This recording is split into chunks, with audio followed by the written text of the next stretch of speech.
বাগেরহাটের মোংলা বন্দর সচল পরিবেশ সুরক্ষা ও নৌ চলাচলের নাব্যতা নিশ্চিত করতে খনন করা হয় 5টি নদী ও 83টি খাল। কিন্তু অপরিকল্পিত খননের ফলে মাত্র 3 বছরের মাথায় ভরাট হয়ে যাচ্ছে অধিকাংশ নদী ও খাল। খননে কোটি কোটি টাকা খরচ হলেও সুফল না পাওয়ায় ক্ষুব্ধ স্থানীয়রা।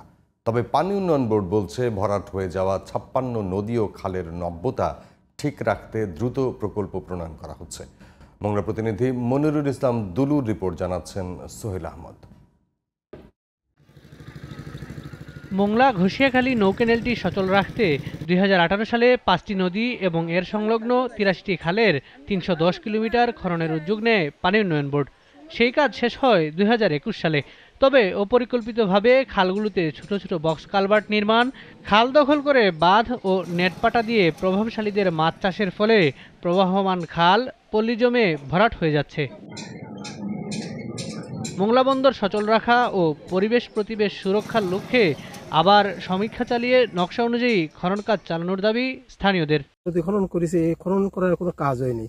তার কারণ হচ্ছে কি যে অর্ধেক কাটিছে আর অর্ধেক কাটিনি। প্রতি বছর সরকার কোটি কোটি টাকা দিয়ে এই নদী খনন করবে, কিন্তু স্থায়ী কোনো সুফল মিলবে না। খাল ফিরাবাসী ভরাট হয়ে যাচ্ছে, ভরাট হওয়ার পরে আপনার মানে কোনো কাজেই আসতেছে না। পরিকল্পিতভাবে নদী ও খাল খননের মাধ্যমে নৌ চলাচল সচল রাখার দাবি জানিয়েছেন মোংলা ঘষিয়াখালী নৌক্যানেল সংগ্রাম কমিটির এই নেতা।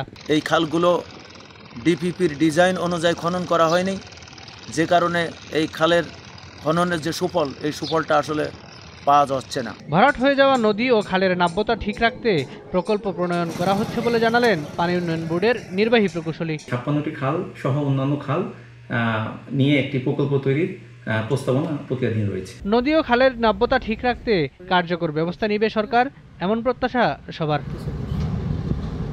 Sohel Ahmad, GTV news.